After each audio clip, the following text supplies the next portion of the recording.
बिस्मिल्लाहिर्रहमानिर्रहीम। अस्सलाम वालेकुम रहमतुल्लाह। मैं हूं काशिफ महमूद और आज की वीडियो में आपको माल दौलत की फरावानी के हवाले से रिस्क में बरकत के लिए, कर्ज़ से निजात के लिए, किसी से अपनी कर्ज़ की रकम वापस लेने के लिए और इसके अलावा जितने भी माल दौलत के हवाले से मसले हैं, आप प्रमोशन चाहते हैं, आप नौकरी हासिल करना चाहते हैं या सरकारी नौकरी चाहते हैं, कोई भी आपका मसला है, इंशाअल्लाह इन सब मसाइल के हल के लिए आज का हमारा अमल है। मैं पहले अर्ज़ कर दूं, ये हमने एक सीरीज़ स्टार्ट की है जिसमें उन आमाल को जमा किया है जो आमाल आका पाक सल्लल्लाहु अलैहि वसल्लम ने सहाबा को बतलाए, ख़ुद किए या नबी अलैहिस्सलाम की अहादीस मुबारका में मिलते हैं। इनको एक सीरीज़ के तौर पे स्टार्ट किया गया है जिनमें पहला वजीफ़ा अपलोड किया जा चुका है, ये दूसरा वजीफ़ा है और आप उस पहले वजीफ़े को ज़रूर देखिए हमारे चैनल पर ही।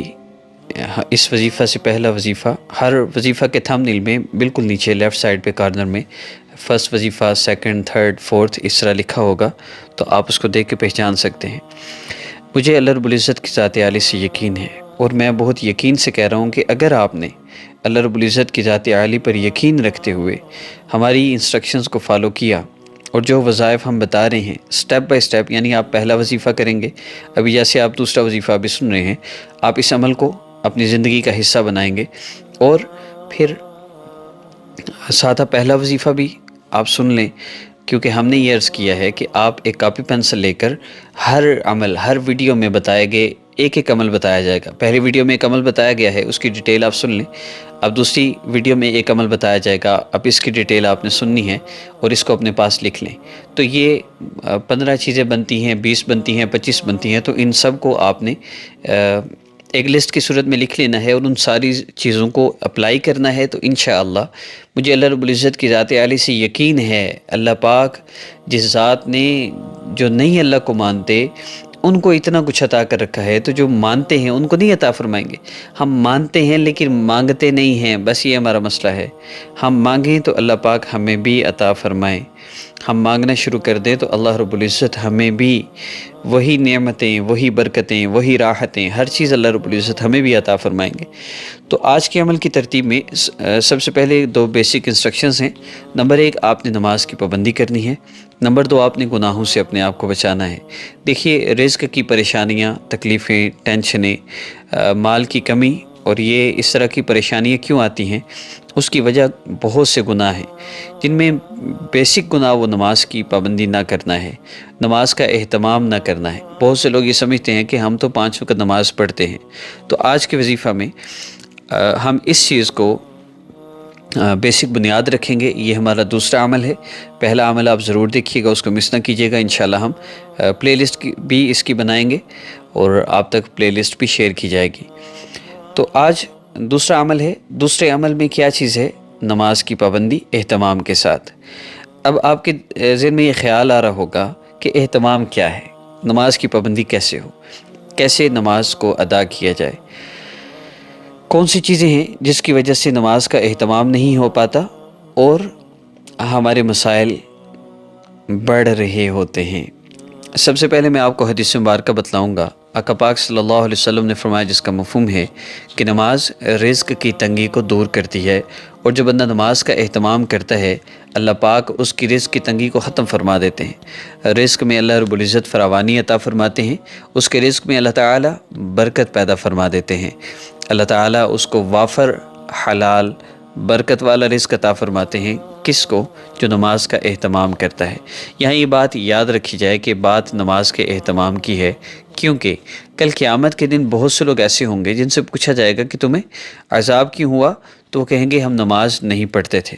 और बाज़ लोग ऐसे होंगे जिनको अज़ाब की वजह नमाज में सुस्ती करना होगा, यानी नमाज तो पढ़ते थे लेकिन सुस्ती करते थे।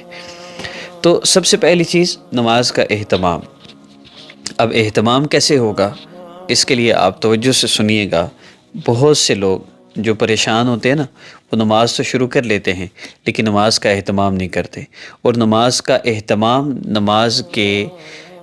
नमाज के फ़ज़ाइल के लिए बहुत ज़रूरी है, क्योंकि मैंने जहाँ भी फ़ज़ाइल की अहादीस पढ़ी हैं वो नमाज के एहतमाम पे पढ़ी हैं। और एहतमाम में सबसे पहली चीज़, आप अपने पास कॉपी पे ये जो दूसरा पॉइंट है, आपने آپ اس کاپی کو نام دے دیں امیر ہونے کے طریقے۔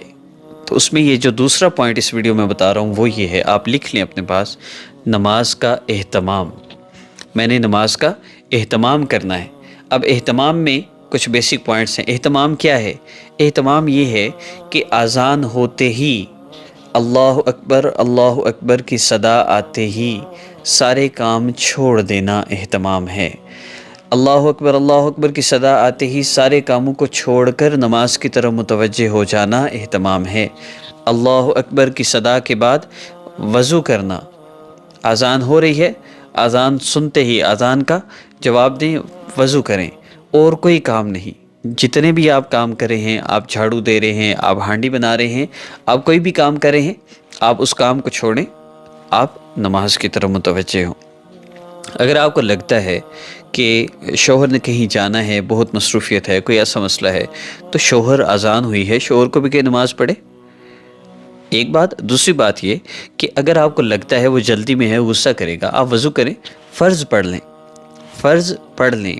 آپ ان سے کہیے مجھے اللہ رب العزت نے بلایا ہے، میں صرف فرض ادا کر کے باقی نماز بعد میں مکمل کروں گی، لیکن اللہ جی نے بلایا ہے، میں پہلے اللہ رب العزت کی بات سنوں گی، اس کے بعد آپ کی باری ہے۔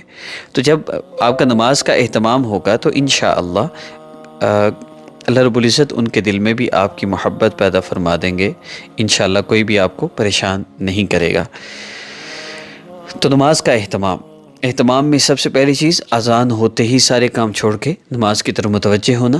دوسرا اہتمام کیا ہے کہ اہتمام کا دوسرا طریقہ یہ بھی ہے کہ ہم مسجد میں جو نماز کے اوقات ہیں، یعنی مسجد میں گھڑیاں لگی ہوتی ہیں جن میں ظہر کا وقت، عصر، مغرب، عشاء کا وقت لکھا ہوتا ہے، تو آپ نے ان کی تصویر لینی ہے، اپنے شوہر سے منگوا لیں، یا آپ مرد ہیں تو آپ کو پتہ ہے نماز کے اوقات کیا ہیں، یا سب سے آسان طریقہ بتاؤں، جب اذان ہوتی ہے نا، اس کے 15 منٹ بعد جماعت ہوتی ہے۔ اگر 4:30 پہ اذان ہو رہی ہے تو 4:45 پہ جماعت ہے، 5 بجے اذان ہو رہی ہے تو 5:15 پہ جماعت ہے۔ تو جماعت کے اوقات آپ کو سمجھ آ سکتے ہیں۔ فجر کی نماز میں 30 منٹ کا وقفہ ہوتا ہے، باقی سب نمازوں میں 15 منٹ کا، اور مغرب اذان کے فوری بعد پڑھی جاتی ہے۔ تو آپ اس چیز کو سامنے رکھ سکتے ہیں، آپ نمازوں کے اوقات ڈیسائیڈ کر سکتے ہیں۔ جب مسجد میں جماعت ہو اس وقت، یعنی 15 منٹ ہوتے ہی آپ اللہ اکبر کہیں، تو یہ تکبیر اولیٰ کا اجر بھی آپ کو ملے گا۔ اور بعض علماء فرماتے ہیں کہ اذان ہوتے ہی مصلی پہ باوضو کھڑی ہو، اذان ہوتے ہی اللہ اکبر کہے، اذان کا جواب دے، اور پھر اللہ اکبر کہے تو یہ عورت تکبیر اولیٰ کے ساتھ نماز پڑھ رہی ہے۔ تو اگر اس چیز کا اہتمام کر لیں تو زیادہ بہتر ہے۔ تو آپ کی یہ بات سمجھ آ گئی، یہ پوائنٹ آپ نے ذہن میں رکھنا ہے۔ نماز کے فضائل کے حوالے سے بہت سی احادیث ہیں، لیکن میں آج جس ٹاپک پہ بات کرنا چاہ رہا ہوں وہ نماز کا اہتمام ہے۔ یعنی آج سے آپ نے جو کام شروع کرنا ہے، یہ دوسرا کام ہے، اور آج سے جو کام آپ نے شروع کرنا ہے وہ کیا ہے؟ آپ نے اذان ہوتے ہی سارے کام چھوڑ کر نماز کی طرف متوجہ ہونا ہے، یعنی نماز کے لیے آ جانا ہے۔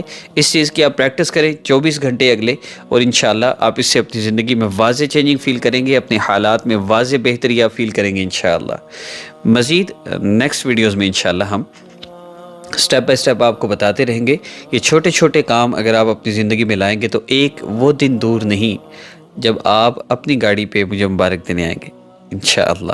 مجھے اللہ کی ذات عالی سے یقین ہے، اللہ پاک، آپ سوچ بھی نہیں سکتے ان چھوٹے چھوٹے اعمال کے اہتمام کرنے سے اللہ رب العزت نے برکت والا ایسا رزق دیا ہوا ہے۔ اللہ کا لاکھ لاکھ شکر ہے، کبھی رزق کی ٹینشن نہیں ہوئی، کبھی یہ نہیں ٹینشن ہوئی کہاں سے آئے گا، کہاں جائے گا، کیا ہو رہا ہے، کہاں جا رہا ہے۔ اللہ کا لاکھ لاکھ شکر ہے۔ آپ بھی ان اعمال کو اختیار کریں گے تو پرسکون زندگی گزاریں گے۔ ملتے ہیں نیکسٹ ویڈیو میں۔